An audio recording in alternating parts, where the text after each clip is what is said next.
오늘의 주요 뉴스입니다. 방미를 마치고 평양으로 돌아간 김영철 북한 통일전선 부장은 곧바로 김정은 위원장에게 결과를 보고할 것으로 예상됩니다. 미국 실무팀은 판문점에서 사흘째 비핵화 의제를 조율 중입니다. 문재인 대통령이 오는 8일 현직 대통령으로는 처음으로 지방선거 사전투표를 할 예정입니다. 선거일 당일 싱가포르 합류를 염두에 둔 거라는 관측이 나오고 있습니다. 6.13 지방선거를 앞두고 MBN이 실시한 여론조사 결과 서울시장과 경남지사 선거에서 더불어민주당 박원순, 김경수 후보가 여유 있게 1위를 차지했습니다. 충남지사는 민주당 양승조, 제주지사는 무소속 원희룡 후보가 크게 앞섰습니다. 조영호 한진그룹 회장의 아내 이명희 씨가 구속 여부가 이르면 오늘 밤 결정됩니다. 이 씨의 딸 조연아 전 대한항공 부사장은 밀수 혐의로 세관에 소환됐습니다. 양승태 전 대법원장의 재판 거래 의혹과 관련해 각급 법원마다 판사회의가 열렸습니다. 젊은 판사들 중심으로 양 전 대법원장을 수사해야 한다는 목소리가 거세지고 있습니다.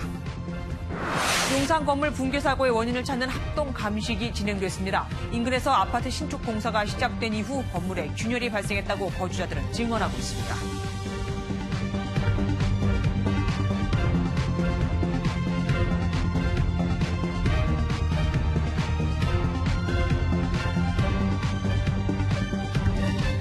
미국 방문을 마치고 북한으로 돌아간 김영철 북한 통일전선 부장은 귀국 즉시 김정은 국무위원장을 만나 트럼프 대통령의 의중을 전했겠죠. 그런데 북한 매체들은 아직까지 김영철의 방미 소식을 전하지 않고 있습니다. 이수아 기자가 보도합니다. 경호원의 호의를 받으며 김영철 통일전선 부장이 베이징 공항에 나타납니다. 최강일 외무성 북아메리카국 국장 대행과 김성애 통일전선부 통일전선 책략실장도 동행합니다. 우리 시간으로 오늘 오후 1시쯤 김 통전 부장은 평양행 고려항공 여객기로 귀국길에 올랐습니다. 앞서 김 통전 부장은 3박 4일간의 미국 방문 일정을 마치고 어제 경유지인 베이징에 도착했습니다. 관심은 방미 직전처럼 이번에도 중국과의 접촉 여부입니다. 중국 외교부는 정례 브리핑을 통해 제공할 소식이 없다고 확인을 거부했습니다.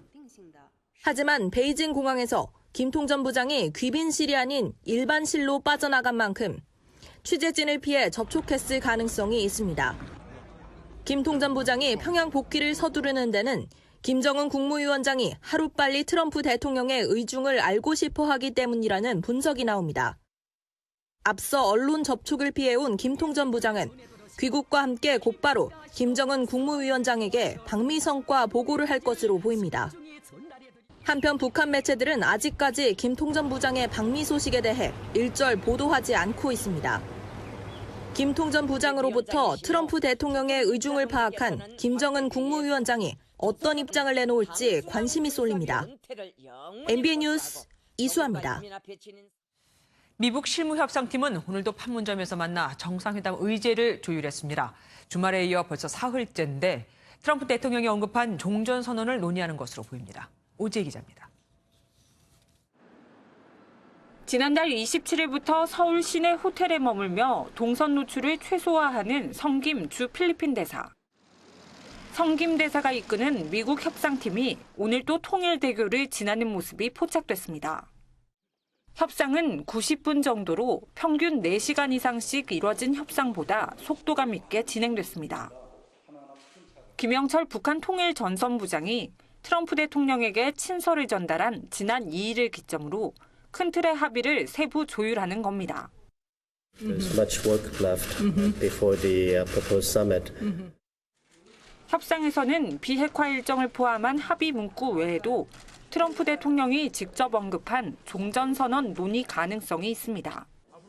미국이 비핵화 대가로 북한이 요구하는 체제 보장 방안의 첫 단계로서 종전선언을 활용할 수 있기 때문입니다. 즉 종전선언을 통해 가지고 앞으로 평화협정이나 또 비핵화라든가 여러 가지 이제 나아갈 길에 대해서 일종의 이제 공식적인 시작이 되었음을 알려주는 그런 효과가 있다고 보여집니다. 이와 관련해 한미 외교장관도 전화 통화를 갖고 미북 정상회담 추진 방향을 협의했습니다. 다만 종전선언 참여를 주장하는 중국이 배제된 채 물밑 논의가 이뤄지고 있어 남북미 3자 간 종전선언 방안이 구체화될 경우 중국의 태도가 주목됩니다. MBN 뉴스 오지혜입니다.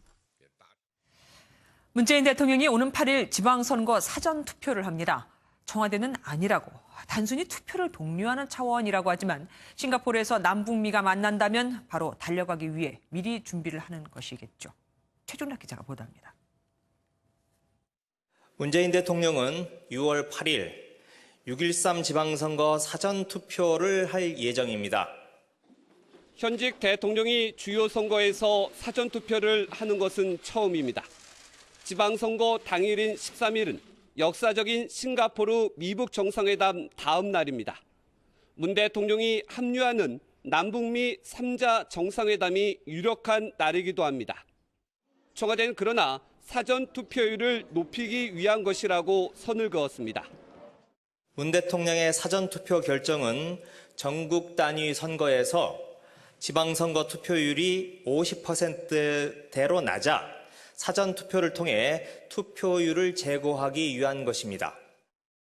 남북미 정상회담과 무관한 사전투표라는 설명인데 오히려 구체적인 실무 준비에 들어갔다는 해석이 설득력이 더 큽니다.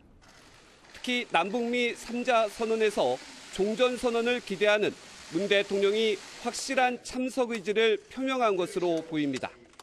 북미 정상회담이 성공할 경우에 남북미 3자 정상회담을 통해서 종전 선언이 추진되었으면 좋겠다. 아직 미국으로부터 싱가포르 합류 요청은 오지 않았습니다. 청와대는 그러나 계속해서 남북미 정상회담을 구체적으로 준비하고 있는 모습입니다. MBN 뉴스 최종락입니다.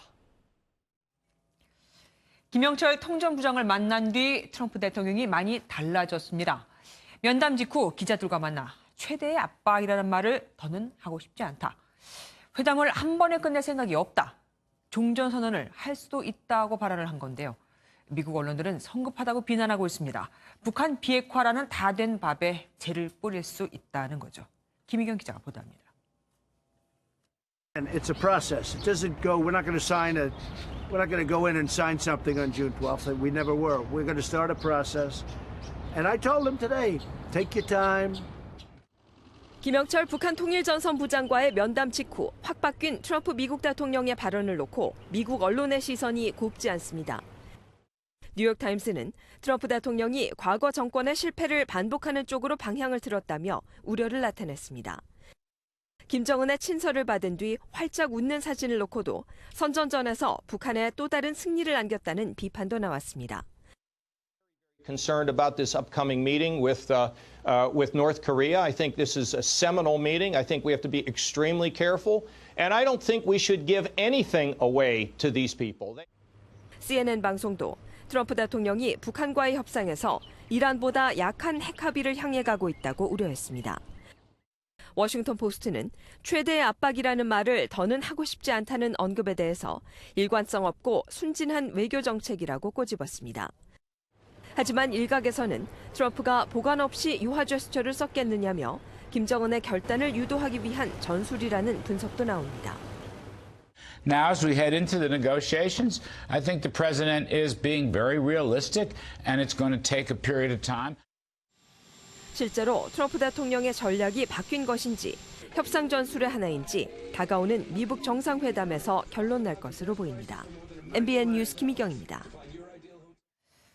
트럼프 미 대통령에게 전달된 김정은 위원장의 친서엔 어떤 내용이 담겨 있었을까요? 외교 소식통에 따르면 한 번 만날 게 아니고 여러 차례 만나자는 내용이 담긴 것으로 전해졌습니다. 이 친서의 크기를 두고 각종 패러디도 등장했습니다. 보도에 노태영 기자입니다. 김정은 위원장의 친서를 받은 직후 기자들의 질문에 너스레를 떨었던 트럼프 미국 대통령. And that letter was a very nice letter. Oh, would you like to see what was in that letter? Would you like? How much? How much? How much? 복수의 외교 소식통에 따르면 김 위원장의 친서와 구두 메시지에는 정상회담이 한 번에 그치지 말고 여러 차례 이뤄지길 바란다는 내용이 담긴 것으로 전해졌습니다. 미북 관계가 하루아침에 바뀌지는 않겠지만 자주 만나 신뢰가 정착되면 북한이 핵을 가질 필요가 없다는 겁니다. 또 트럼프 대통령은 전임 대통령들이 하지 못했던 일을 할 사람으로 보이며 큰 문제 가운데 한두 개라도 풀면 세계 평화에 기여할 수 있을 것이란 뜻도 전달된 것으로 알려졌습니다. 이런 가운데 유달리 큰 친서 봉투도 화제거리입니다. 화려한 제스처와 웅장한 물품으로 애호하는 트럼프 대통령의 마음을 공략한 것이다. 김정은 위원장의 정통성을 강조하기 위한 수단으로 크기를 키운 것이다 등 갖가지 해석이 나왔습니다. SNS에는 과거 덩치에 비해 작은 손으로 조롱받았던 트럼프 대통령의 손을 더 작게 조작한 사진이 등장하는 등 각종 패러디가 쏟아지기도 했습니다. MBN 뉴스 노태현입니다. 한 달 가까이 두문불출하던 멜라니아 여사가 결국 싱가포르 회담에도 동행하지 않기로 했습니다. 관심을 모았던 멜라니아, 리설주, 양국 퍼스트레이디의 만남은 일단 불발된 건데 대신 이방카와 김여정이 만날 가능성이 점쳐지고 있습니다. 신재호 기자입니다. 북한에 억류됐다 석방된 한국계 미국인들의 환영 행사. 트럼프 대통령과 함께 직접 공항까지 마중을 나갔던 멜라니아 여사가 이들을 박수로 맞이합니다. 이 모습을 끝으로 이후 신장질환 수술을 받은 뒤 한 달 가까이 공식 석상에 나타나지 않은 멜라니아 여사. 결국 멜라니아의 대변인은 이번 미북 정상회담에 멜라니아가 동행하지 않을 것이라고 밝혔습니다. 건강 문제인지 혹은 일각에서 제기된 대통령과의 불화설 때문인지 아직 정확한 불참 이유는 나오지 않은 상황. 멜라니아가 싱가포르에 오지 않게 되면서 세간의 관심이 쏠렸던 미국과 북한의 퍼스트 레이디 간 만남 역시 불발됐습니다. 두 사람의 싱가포르행이 성사됐다면 지난 북중, 남북 정상회담 때처럼 양국 정상부부가 만찬에 함께하는 그림 같은 장면이 연출되는 것 아니냐는 관측이 나온 바 있습니다. 네, 그래서 조금 부끄러웠습니다. 오늘 제가 아무것도 한 것 없이 이렇게 왔는데.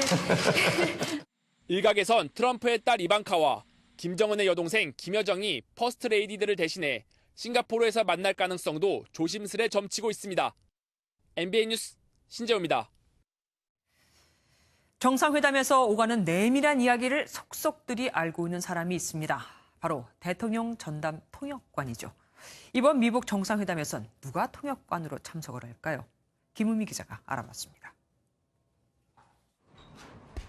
폼페이오 미 국무장관과 김영철 북한 통전부장의 지난주 뉴욕 회담과 이어진 김 통전부장의 트럼프 대통령 면담 때도 옆자리를 지킨 중년의 여성.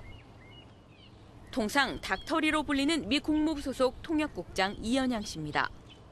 지난달 22일 워싱턴에서 열린 문재인 대통령과 트럼프 대통령의 정상회담 자리에도 어김없이 있었습니다. 나는 그 문 대통령의 능력을 굉장히 크게 신뢰하고 있다. 2014년 버락 오바마 전 대통령이 우리나라를 방문했을 때도 2010년 이명박 당시 대통령이 힐러리 클린턴 국무장관을 만났을 때도 그 자리에 있었습니다. 한국 외대 통역대학원을 나와 통역사의 길을 걷게 된 이 국장은 2000년대 초반부터 미 국무부에서 한국어 통역관으로 활동해왔습니다. 한편 뉴욕 회담 당시 이현양 국장 맞은편에 앉아 김 통전부장의 통역을 담당했던 김주성 통역관. 태영호 전 북한 대사관 공사관은 져서 3층 서기실에 암호해 김주성은 김정은 위원장의 전담 통역팀인 1호 통역으로 소개되기도 했습니다. 오는 12일 싱가포르에서 열릴 미북 정상회담에도 베테랑 통역관의 배치가 예상되는 만큼 이 두 사람이 뉴욕에 이어 싱가포르에서도 다시 만날 수 있을지 이목이 집중됩니다. MBN 뉴스 김호미입니다. 미북 정상회담이 싱가포르에서 열리니 이 기간 북한의 최고 지도자 자리는 한참을 비어있게 됩니다. 북한의 핵심 지도부 또한 대거 동행할 예정인 만큼 누가 김 위원장의 빈자리를 채우고 권력의 공백을 막을지도 관심입니다. 지금껏 이런 적이 없었으니까요. 민지숙 기자입니다. 미북 정상회담 기간 북한의 최고 지도자 자리는 공석이 됩니다. 김정은 위원장뿐 아니라 핵심 지도부가 대거 자리를 비울 예정인 만큼 평양의 빈자리를 누가 채울지에 관심이 쏠리고 있습니다. 우선 김영철 통일전선부장은 폼페이오 미 국무장관의 협상 상대로서 미북 회담 동행이 가장 먼저 점쳐지고 있습니다. 외교통일 리수용, 최선희 외무성부상 역시 싱가포르에 함께할 가능성이 크고 의전 총책임자 김창선도 동행할 가능성이 큽니다. 전문가들은 북한의 실질적 이인자인 최룡해 노동당 부위원장이나 김여정 제1부부장이 남아 권력 공백을 메울 것으로 예측하고 있습니다. 가장 척근이면서 신복인 사람을 평양시킬 것으로 보입니다. 김여정 또는 최영호 둘 중에 한 사람이 평양에 찍힐 것으로 전망합니다. 이번 미북 회담에는 트럼프 대통령 부인 멜라니아가 오지 않아 리설주가 동행하지 않는 만큼 김여정이 김 위원장을 수행할 가능성이 큽니다. 따라서 내부 조직 통제와 실질적 영향력 행사는 최룡해 부위원장이 역할을 맡을 것으로 분석됩니다. 권력 2인자 자리인 당 조직지도부장 최룡해 아래에는 군내 서열 1위인 총정치국장 김수길도 있는 만큼 군 통제가 원활할 것으로 예상되기 때문입니다. 북한의 헌법상 국가수반인 김영남 최고인민회의 상임위원장과 박봉주 내각총리 또한 평양을 지킬 것으로 전망됩니다. MBN 뉴스 민지숙입니다. 북한군 수뇌부 서열 1, 2, 3위가 모두 다 교체된 것으로 확인됐습니다. 이렇게 3명이 다 한꺼번에 바뀌는 건 극히 이례적인 겁니다. 군부 내 강경파의 불만을 막고 비핵화 노선에 힘을 싣기 위한 것으로 보입니다. 연장현 기자입니다. 지난달 북한군 서열 1위인 총정치국장 자리에 김수길을 언급한 조선중앙TV. 경의하는 최고령 도자 동지를 현재에서 조선인민군 총정치국장 육군대장 김수길 동지 돌개국 일꾼들이 맞이했습니다. 총정치국장뿐 아니라 군서열 2위와 3위에 해당하는 인민무력상과 총참모장 자리도 최근 모두 바뀐 것으로 확인됐습니다. 지난 4월 2018 남북정상회담 당시 북측 수행단에 포함됐던 박영식과 리명수가 노광철, 리영길로 각각 교체된 겁니다. 교체 시점은 지난달 17일 열린 당 중앙군사위원회 확대 회의 때로 추정됩니다. 모두 한꺼번에 교체했다면 좀 이례적인 상황이긴 합니다. 북한 나름대로의 입장이 있지 않았나 생각합니다. 이번 교체는 미북 정상회담을 앞두고 비핵화 협상이 진행되는 상황에서 군부 내 강경파의 불만을 제어하려는 조치로 보입니다. 군심을 결집시키는 것이지요. 충성심이 강한 그런 사람들로 주요 보직에 채워넣음으로써 군심을 결집시키고 특히 신임 총참모장 리영길은 전임자인 리명수보다 20살 이상 젊어지는 등 군부 자체의 세대 교체가 이뤄졌다는 평가도 나옵니다. 젊어진 군부가 김 위원장의 비핵화 정책을 장기적으로 끌고 갈 동력을 제공할 것이란 분석이 힘을 얻고 있습니다. MBN 뉴스 연장현입니다. 오늘 대한항공 일가는 사법당국의 조사를 받느라 바빴습니다. 어머니는 갑질 폭행으로 영장실질 심사를 받았고 장녀는 밀수와 탈세 혐의로, 장남은 학사 의혹으로 조사를 받았으니까요. 우선 조양호 회장의 부인 이명희 씨의 구속 여부를 따지고 있는 법원부터 연결해 보겠습니다. 요정 기자, 입장을 밝힐 게 있습니까? 이명희 씨가? 네, 오늘도 취재진 앞에선 이명희 씨는 죄송하다는 말만 남겼습니다. 누구에게 죄송하냐고 되묻자 여러분께 다 죄송하다고만 답했는데요. 하지만 가위를 사람에게 던진 적이 있는지 등 혐의와 관련된 질문에는 입을 다물었습니다. 직접 들어보시겠습니다. 구속 심사 앞두고 심경한 말씀 부탁드립니다. 죄송합니다. 누구한테 죄송하다고 하신 건가요? 여러분들께 다 죄송합니다. 사람한테 전지가위 던진 적 있으신가요? 피해자 회유 시도하신 적 있습니까? 예, 그럼 구체적인 혐의에 대해서는 부인을 하고 있는 겁니까? 네, 그렇습니다. 이 씨는 경비원에게 가위를 던지거나 운전기사를 발로 차는 등 상습 폭행과 특수상해를 포함해 모두 7가지 혐의를 받고 있습니다. 이 가운데 영상이 공개돼 공분을 샀던 공사장 폭행을 제외하고는 혐의를 대부분 부인하고 있는 것으로 알려졌습니다. 이 씨의 구속 여부는 증거인멸과 관련해 재판부가 어떻게 판단할지가 관건인데요. 2시간가량 진행된 구속 전 피의자 신문을 마친 이 씨는 현재 서울 종로경찰서 유치장에서 대기하고 있습니다. 구속영장 발부 여부는 이르면 오늘 밤 결정될 것으로 보입니다. 만약 법원이 구속영장을 발부하면 재벌 총수 부인이 직원을 때려 구속되는 초유의 사례로 기록됩니다. 지금까지 서울중앙지방법원에서 MBN 뉴스 유호정입니다. 한편 어머니가 영장실질심사를 위해 출두를 한 그 시각, 공교롭게도 장녀 조연아 전 대한항공 부사장은 세관에 나와 피해자 신분으로 조사를 받았습니다. 소환 조사만 벌써 3번째. 이번엔 밀수와 탈세 혐의인데 구속영장이 신청될 가능성도 있습니다. 정주영 기자입니다. 조현아 전 대한항공 부사장이 또 언론의 포토라인 앞에 섰습니다. 2014년 이른바 땅콩 해양 사건, 지난달 필리핀 가사도우미 불법 고용에 이어 이번엔 밀수 탈세 혐의. 수사기관의 소환만 벌써 3번째입니다. 국민 감정을 의식한 듯 이번에도 줄곧 고개를 숙였고 대답은 더 짧아졌습니다. 국민들께 하고 싶은 말은 없습니까? 한진그룹 총수일가 가운데 밀수와 탈세 혐의로 세관에 불려간 건 조 전 부사장이 처음. 인천세관 조사관 10여 명은 조 전 부사장이 해외에서 산 고가 물품을 대한항공 항공기를 통해 몰래 들여왔는지를 집중 캐물은 걸로 전해졌습니다. 앞서 세관은 대한항공 협력업체 창고에서 한진일가의 밀수품으로 의심되는 2.5톤의 물품을 압수한 바 있습니다. 특히 가구로 추정되는 상자엔 조 전 부사장의 코드명인 DDA 표식이 붙어 있었습니다. 관세청은 조 전 부사장의 확인이 필요해 먼저 소환한다며 구속영장을 신청하거나 추가 소환할 방침을 내비쳤습니다. 또 어머니 이명희 이사장, 동생 조현민 전 대한항공 전무를 부를 가능성도 제기됩니다. MBN 뉴스 정주영입니다. 조원태 대한항공 사장의 인하대학교 부정 편입학 의혹과 관련해선 교육부가 현장 조사에 착수했습니다. 지난 1998년 당시 부정 편입학 의혹뿐만 아니라 현재 편입학 운영 실태까지 다 들여다볼 방침입니다. 조희로 기자입니다. 인천 인하대학교에 꾸려진 교육부 현장조사단 사무실로 학교 관계자들이 들어갑니다. 조원태 대한항공 사장의 인하대 부정 편입학 의혹이 가열되자 교육부는 오늘부터 조사관 5명을 보내 현장조사에 착수했습니다.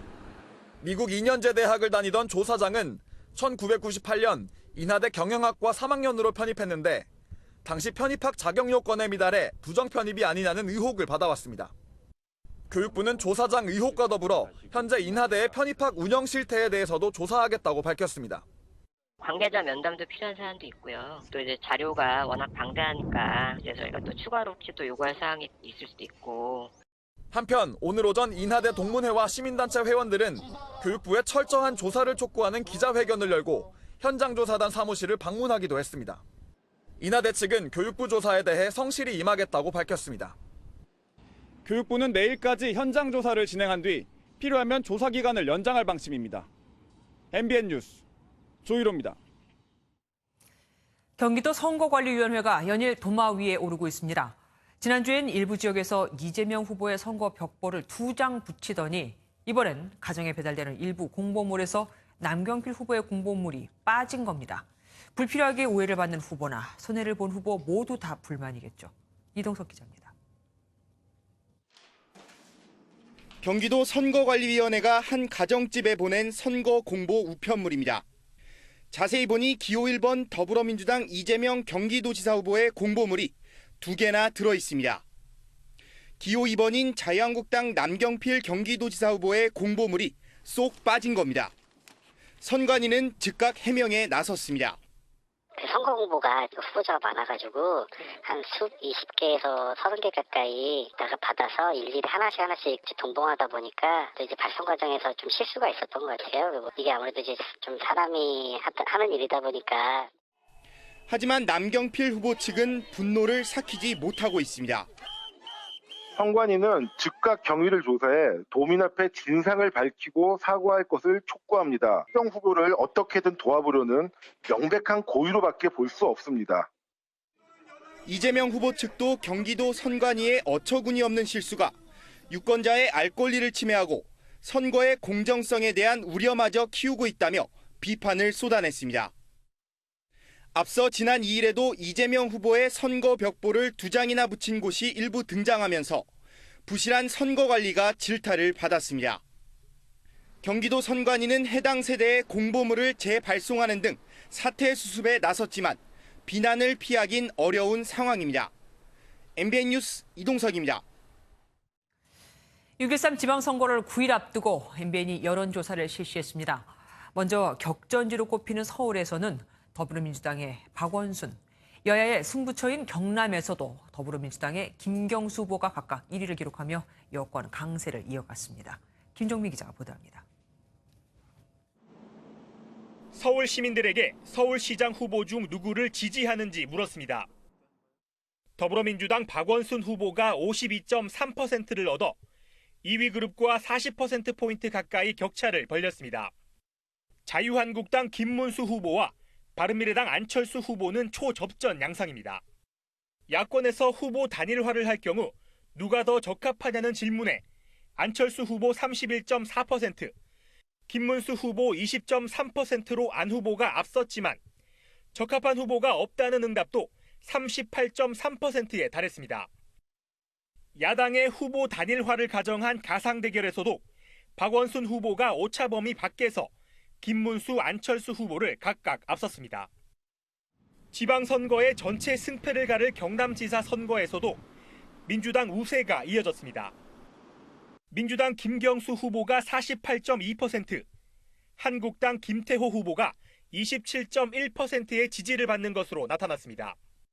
지난번 4월 MBN 여론조사보다 두 후보 간의 격차가 더 벌어졌습니다. 드루킹 특검이 투표에 영향을 미치느냐는 질문에 대한 응답은 팽팽하게 엇갈렸습니다. 차기 경남지사가 가장 중점을 둬야 하는 분야는 조선산업의 재편이라는 답변이 가장 높았고 무상급식 확대가 뒤를 이었습니다. MBN 뉴스 김종민입니다. 이번에는 충남과 제주로 가보겠습니다. 충남에서는 민주당의 양승조 후보가 한국당 이인재 후보를 앞섰고 제주에서는 무소속 원희룡 후보의 강세가 여전했습니다. 서정표 기자입니다. 이른바 미투로 공석이 된 충남지사에 민주당의 양승조 후보가 크게 우세한 것으로 조사됐습니다. 양승조 후보는 51.3%를 얻어 24.7%에 그친 한국당 이인재 후보와 2배 이상 격차를 벌렸습니다. 후보 선택 기준이 정당과 개인에서 큰 차이를 보이지 않아 안희정 전 지사 미투 사태의 영향이 크지 않은 것으로 해석됩니다. 격정지 가운데 한 곳인 제주도에서는 무소속의 원희룡 후보가 앞섰습니다. 원 후보는 44.5%로 민주당의 문대림 후보를 10%포인트 이상 앞서 오차 범위 밖 우세를 보였습니다. 지방의원 시절부터 사주총사라는 얘기를 들어왔습니다. 일을 잘해서 추진력이 좋아서 변화와 개혁의 선두주자에서 제주도의 성장의 열매를 도민들에게 돌리는데 도정에 전념할 겁니다. 그리고 그걸 가지고 도민들의 평가를 받을 겁니다. 특히 제주도에서는 후보를 선택하는 기준이 정당보다는 후보 개인의 능력, 즉 인물 중심인 것으로 나타나 눈에 띄었습니다. 이를 반영하듯 원희룡 현 지사의 직무수행 평가에서도 잘하고 있다가 58.8%로 잘못하고 있다는 의견보다 크게 앞섰습니다. MBN 뉴스 서정표입니다.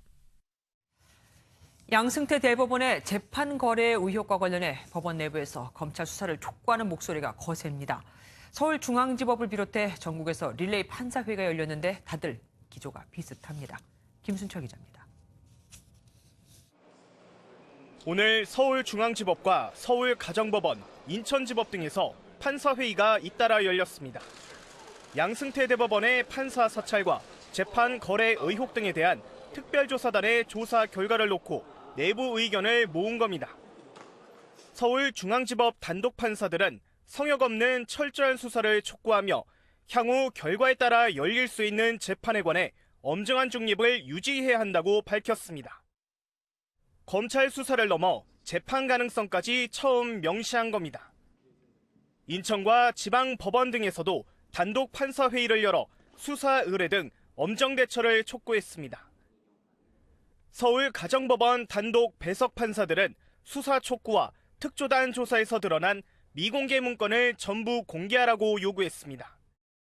이번 사태로 일부 대법관과의 갈등설이 터져나온 김명수 대법원장은 이를 일축했습니다. 저는 그날 걱정들을 하시는 것을 주로 듣는 입장을 취했습니다. 의견 차이라는 것은 있었다고 생각하지 않습니다. 각급 법원별 대표 판사들은 오는 11일에 열리는 전국 법관 대표 회의에서 이번 의혹에 관한 입장을 최종 의결할 방침입니다. MBN 뉴스 김순철입니다. 보수 농객 지만원 씨가 임종석 청와대 비서실장이 22억 원을 북한에 송금했다며 국가보안법 위반 혐의로 검찰에 고발했습니다. 이게 사실일까요? 전남주 기자가 사실 확인해서 알아봤습니다. 보수 논객 지만원 씨가 임종석 청와대 비서실장이 만든 재단이 북한 관련 저작권료 22억 원을 받아 송금했다며 국가보안법 위반이라고 주장하는 모습입니다. 해당 재단은 지난 2002년 김대중 정부 당시 임종석 의원이 남북 경제문화 교류를 제안하면서 설립됐는데 저작권료를 받아 북한에 송금을 대행해주는 일을 했습니다. 1대 이사장은 한완상 전 통일부 총리, 2대 이사장은 임종석 당시 의원, 현재 이사장은 김강 회장입니다. 따라서 임 실장 개인이 아닌 임 실장이 설립에 관여한 재단이 송금한 것입니다. 당시 22억의 대북 송금 논란과 관련해서는 취재진이 통일부에 확인한 결과 2005년부터 금강산 총격으로 대북 반출이 중단된 2008년까지 7억 9천만 원이 송금됐습니다. 이후 2009년부터는 법원을 통해서 16억 5천여만 원이 공탁된 것으로 확인됐습니다.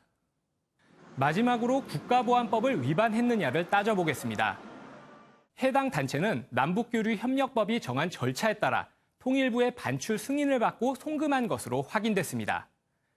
취재 결과를 종합해보면 임 실장이 직접 돈을 송금한 것은 아니고 22억 원을 보냈다는 주장은 일부 맞는 것으로 보입니다. 그리고 통일부의 승인을 거쳤기 때문에 국가보안법 위반은 아닌 것으로 판단됩니다. 사실 확인 전남주입니다. 최저임금 인상 효과와 관련해 청와대와 경제부처 수장 간 의견이 엇갈려 논란이 되고 있는 와중에 국책연구기관인 KDI가 사실상 김동연 경제부총리의 손을 들어주었습니다. 내년과 후년에도 최저임금을 급격히 올리면 일자리가 감소할 거라고 예상한 겁니다. 신동규 기자입니다. 지난달 24일 최저임금 인상이 경제에 악영향을 줄 수 있다며 속도를 조절해야 한다고 밝힌 김동연 경제부총리. 홍장표 청와대 경제수석은 하위 10%를 제외하고 모든 근로자의 임금이 올랐다며 문 대통령의 최저임금 긍정평가에 대한 해명에 나섰습니다.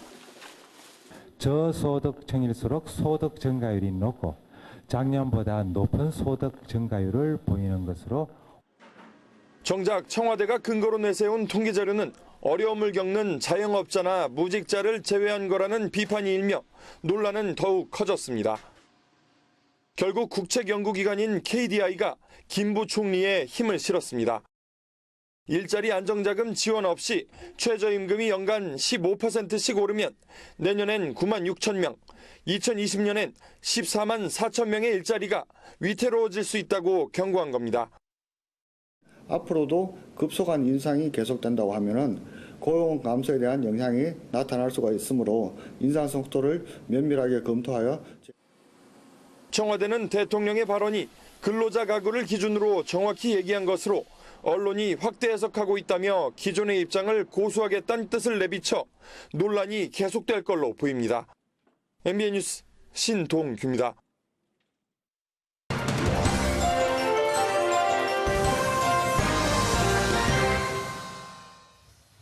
당최 무슨 말인지 모르겠다.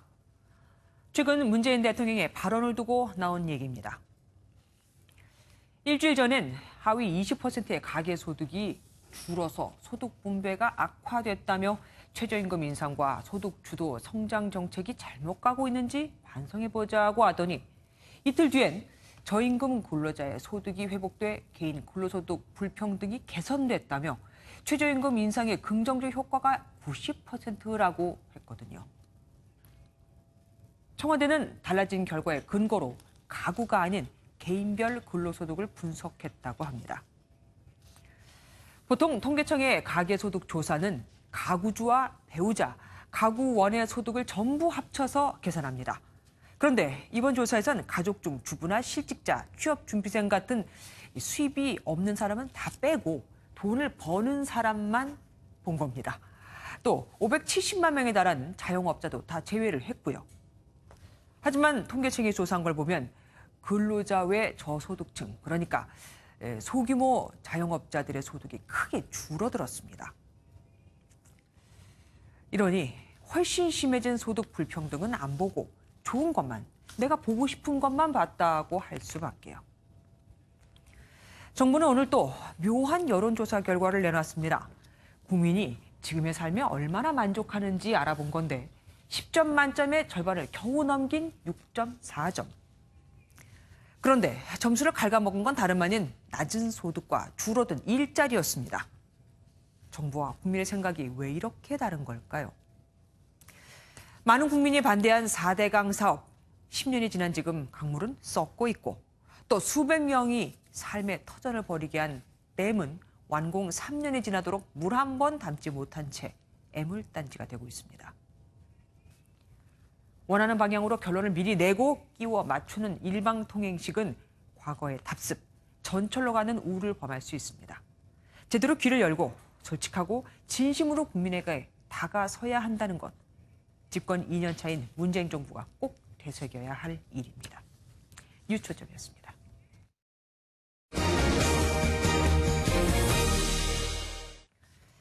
용산 건물 붕괴 사고 현장 감식 결과 경찰은 일단 폭발이나 화재로 인한 붕괴는 아닌 것으로 판단을 내렸습니다. 주민들은 주변에 고층 건물 개발이 시작되면서 건물에 균열이 생겼다고 주장합니다. 홍지한 기자가 들어봤습니다. 합동감식에 들어간 경찰과 소방대원들이 용산 상가 건물 붕괴 현장을 돌아다니며 이곳저곳을 살펴봅니다. 혹여라도 있을 단서를 찾기 위해 45명의 인원이 3시간 동안 쉴 새 없이 움직였지만 정확한 사고 원인은 찾지 못했습니다. 경찰 관계자는 폭발이나 화재에 따른 붕괴는 아닌 것으로 추정되지만 아직 정확한 사고 원인은 모르는 상황이라고 말했습니다. 지역 주민들은 주변에 초고층 건물이 들어서는 과정에서 낡은 건물에 무리가 간 것으로 추정하고 있습니다. 2017년 4월부터 발파를 하든 땅을 파든 이제 그렇게 시작을 한 거잖아요. 그리고서 제가 한 2017년 7월쯤에 이제 살짝 균열이 간 거를 발견을 하게 된 거죠. 붕괴 현장 주변에는 지상 22층 높이의 아모레퍼시픽 건물이 지난해 말 들어선 것을 비롯해 최고 43층 높이의 효성 주상복합 아파트 공사가 한창 진행되고 있습니다. 공사 과정에서 이뤄진 발파 작업이 붕괴에 영향을 미칠 수 있다는 지적입니다. 구조물 자체도 노후화되고 약한 것도 있었을 것 같고요. 제 옆에 집안의 영향이나 이런 것도 당연히 있을 수 있죠.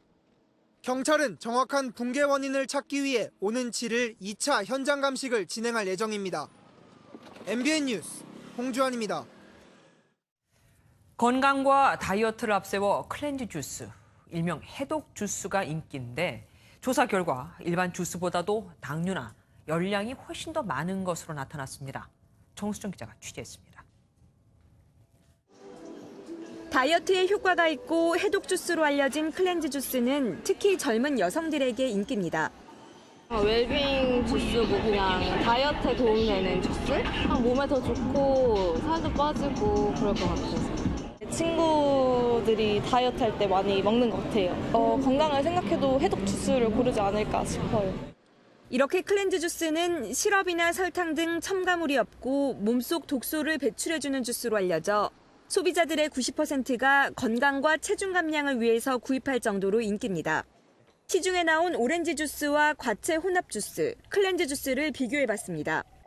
200ml당 클렌즈 주스의 평균 당류 함량은 과채 혼합 주스의 1.3배, 오렌지 주스의 1.2배에 달했습니다. 하루 한 잔만 마셔도 하루 당류 섭취 기준치인 100g의 20%를 먹는 셈입니다. 평균 열량도 마찬가지입니다. 건강이나 다이어트를 위해 마시는 클렌즈 주스의 열량이 오렌지 주스나 과채 혼합 주스보다 높은 것으로 나타났습니다. 전문가들은 건강과 다이어트로 포장된 클렌즈 주스를 무턱대고 마시기보다 당류와 열량을 꼼꼼히 따질 것을 조언했습니다. MBN 뉴스 정수정입니다. 숫자로 보는 오늘의 뉴스입니다. 개인이 은행에서 담보 없이 신용으로 빌린 돈이 100조 원을 넘어섰습니다. 4월에 1조 1,600억 원이 늘어난 데 이어 5월에도 1조 990억 원이 증가하며 5개월 만에 2달 연속 1조 원 이상 는 겁니다. 통상 4월부터 봄 이사철이 시작되면 자금 수요가 늘어나기 때문에 개인 신용 대출도 늘긴 합니다. 그런데 우리는 정부의 대출 규제로 주택담보대출이 막히다 보니 이른바 풍선 효과로 대신 개인 신용대출이 급증을 한 거죠. 특히 금리가 높은 저축은행 등 비은행권의 신용대출이 가파르게 늘고 있으니 금리가 오르면 서민들의 타격은 더 커지겠죠. 그래서 금융당국도 긴장하는 분위기가 역력합니다. 중국 정부가 삼성전자와 SK하이닉스, 미국 마이클론을 상대로 가격 담합 조사에 착수했습니다. 자국 기업을 살리기 위해 해외 업체를 견제하는 건데 타겟이 되는 한국 반도체 업계는 비상이 걸렸습니다. 이혁준 기자입니다. 세계 최대 반도체 소비국인 중국이 반도체 업체를 상대로 반독점 위반 혐의 조사에 착수했습니다. 중국 반독점국 조사관들이 지난달 31일 삼성전자와 SK하이닉스, 미국 마이크론 현지 사무실에 들이닥쳤습니다. 가격 담합 조사는 반도체 가격이 계속 올라 중국 IT 기업들이 손해를 보고 있다는 민원에 따른 겁니다. 우리나라 반도체의 중국 수출액은 지난해 42조 원을 넘어섰고 올해 1분기 삼성전자와 SK하이닉스의 영업이익률은 50%가 넘습니다. 반면 중국의 주요 고객인 화웨이와 샤오미의 영업이익률은 10%에 그쳐 불만이 높습니다. 결국 중국 정부가 반도체 가격 상승에 제동을 걸기 위해 의도적으로 가격 담합 의혹 조사에 나섰다는 분석입니다. 여기에 반도체 3사가 전 세계 D램 시장의 90% 이상을 점유하고 있어 개별 기업에선 가격 협상력이 없다는 점도 한몫했습니다. 중국 언론들은 담합이 인정되면 과징금이 최대 8조 원에 달할 것으로 전망하고 있습니다. 그래서 가격이 내려갈 때까지 조사는 계속 진행될 것 같습니다. 불편하게 만들어서 좀 여러 가지 가격에 대한 모종의 어떤 시그널은 줄 수 있습니다. 반도체 업계는 가격 담합은 말도 안 된다는 입장이지만 공급 부족으로 치솟는 반도체 가격을 떨어뜨리기 위한 중국 정부의 압박은 더욱 거세질 것으로 보입니다. MBN 뉴스 이혁준입니다. 문재인 대통령 취임 이후 처음으로 아세안 국가 정상이 한국을 국빈 방문했죠. 바로 두테르테 필리핀 대통령인데 그의 파격 행보가 연일 눈길을 끌고 있습니다. 송지훈 기자가 함께했습니다. 7개월 만에 한국과 필리핀 정상회담이 다시 열렸습니다. 정장 차림의 문재인 대통령이 하얀색 셔츠를 입은 두테르테 대통령과 악수합니다. 가죽 재킷 차림으로 인천공항에 등장했던 두테르테 대통령의 또 다른 파격 행보입니다. 바로 시작한 회담에서 문 대통령은 정부의 신남방 정책을 구체화한 한 아세안 미래 공동체 구상의 지속적인 추진을 강조했습니다. 한 아세안 미래 공동체의 핵심 파트너인 필리핀과 한국의 관계가 더욱 긴밀해지는 계기가 되기를 기대합니다. 두테르테 대통령 역시 한국의 신남방 정책을 환영한다고 밝히는 동시에 평화적 북핵 해결에 대한 지지를 표시했습니다. Kim Jong-un seems to have a change of heart, and he is in full agreement with your sentiments also, and we hope that it will succeed. 양국은 또 교통, 재생에너지 등 5건의 MOU를 체결하며 실질적인 협력도 약속했습니다. 이후 두 정상은 우정을 주제로 한 공식 만찬을 함께하며 우위를 다졌습니다.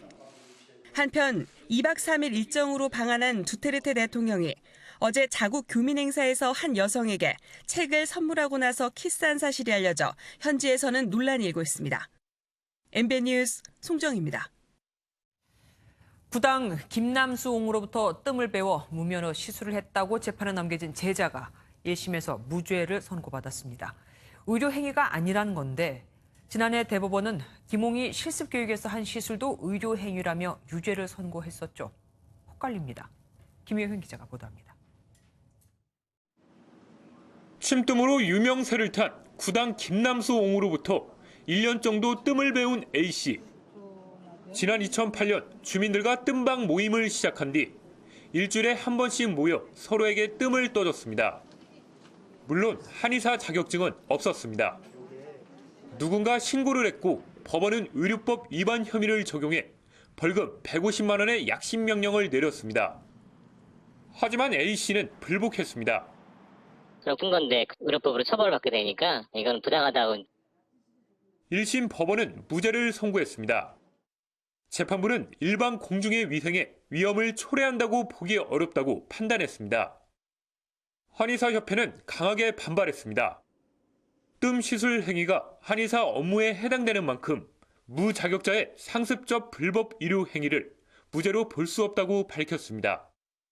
앞서 대법원은 실습 교육에서의 시술도 의료 행위라며 지난해 김남수 옹에게 징역 2년에 집행유예 3년을 확정한 바 있습니다. MBN 뉴스 김영현입니다. 헤어지자고 말하는 여자친구를 흉기로 무참히 살해한 30대 남성이 붙잡혔습니다. 아니, 범행 사흘 만에 범행 현장에 돌아와 경찰에 자수했습니다. 서동현 기자가 단독 보도합니다. 지난 1일 새벽 2시쯤 서울의 한 원룸에서 30대 강모 씨가 자신의 여자친구를 흉기로 수십 차례 찔러 살해했습니다. 범행 직후 자취를 감춘 피의자 강 씨는 사흘 뒤 현장에 다시 나타났습니다.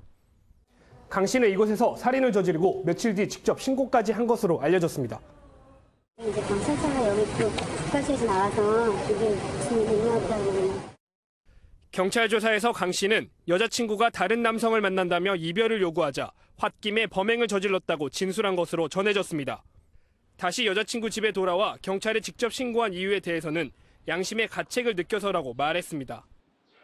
실제로 강 씨는 경찰에 전화해 범행한 지 며칠 됐다, 이불로 덮어놨다는 이야기를 했고 출동한 경찰관들에 의해 현장에서 붙잡혔습니다.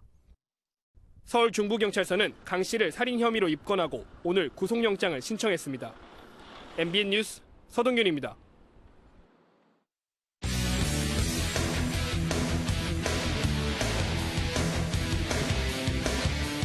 안녕하십니까. 스포츠 뉴스입니다.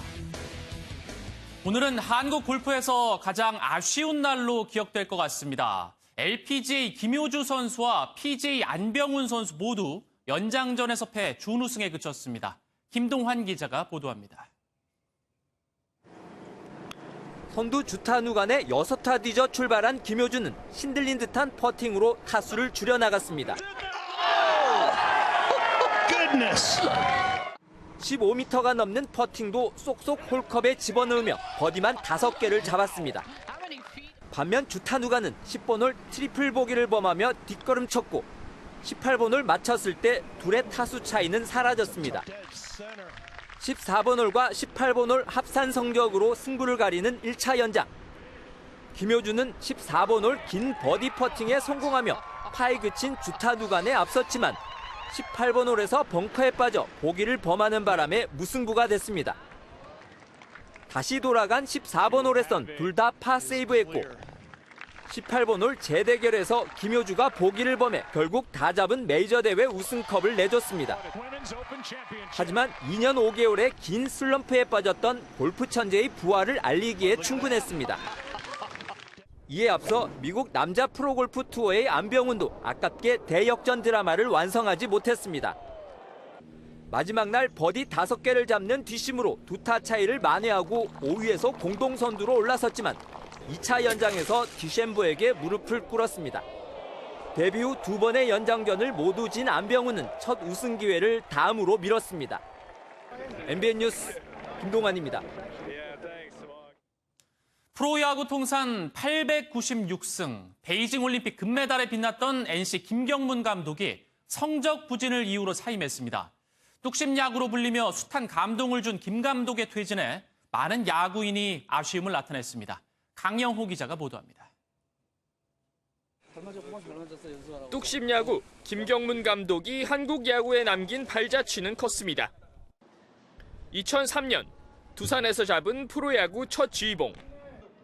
당시 신인이었던 김현수, 이종욱 등을 과감히 기용하는 이른바 화수분 야구로 팀을 6차례나 포스트 시즌에 올려놨습니다. 김경문표 뚝심 야구 하이라이트는 2008년 베이징 올림픽입니다. 부진을 거듭하던 4번 타자 이승엽의 믿음의 기용. 결국 준결승 일본전에서 결승 홈런을 만들어냈습니다. 30살이 넘은 형들이 또 버팀목이 돼주고 또 승엽이나 또 동주가 또 후배들 또 힘이 돼주고 그런 쪽에서 다른 팀보다도 팀워크가 앞섰기 때문에 이후 김경문 감독은 NC 창단 쥐봉을 잡아 1군 데뷔 2년 만에 포스트 시즌 진출에 성공하며 신생 돌풍을 일으켰습니다. 하지만 올 시즌 지독한 부진에서 탈출하지 못했고 결국 NC와 작별을 고했습니다. 프로 통산 900승을 단 4경기만 남기고 작별을 고한 김 감독. 국민타자 이승엽은 SNS에 수고하셨다며 존경의 마음을 표했습니다. 팬들도 그라운드를 빛냈던 은발의 뚝심 김경문 감독의 갑작스러운 떠남을 아쉬워했습니다. MBN 뉴스 강용호입니다.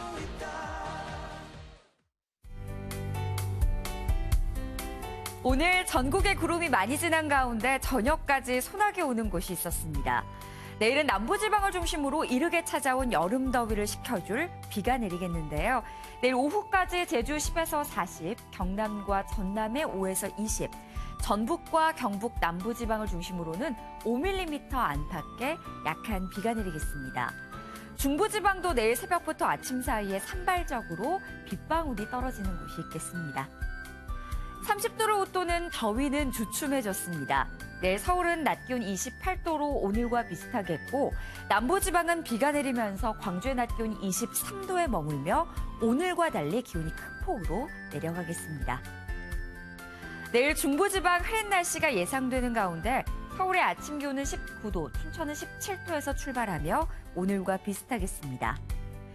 남부지방 새벽부터 비가 내리겠고 낮 기온은 오늘보다 2도에서 7도가량 낮겠습니다. 동해안 지방 강릉의 한낮 기온 28도, 포항은 25도에 머물겠습니다. 이 비가 그친 뒤에는 당분간 맑은 날씨가 이어질 전망입니다. 날씨였습니다.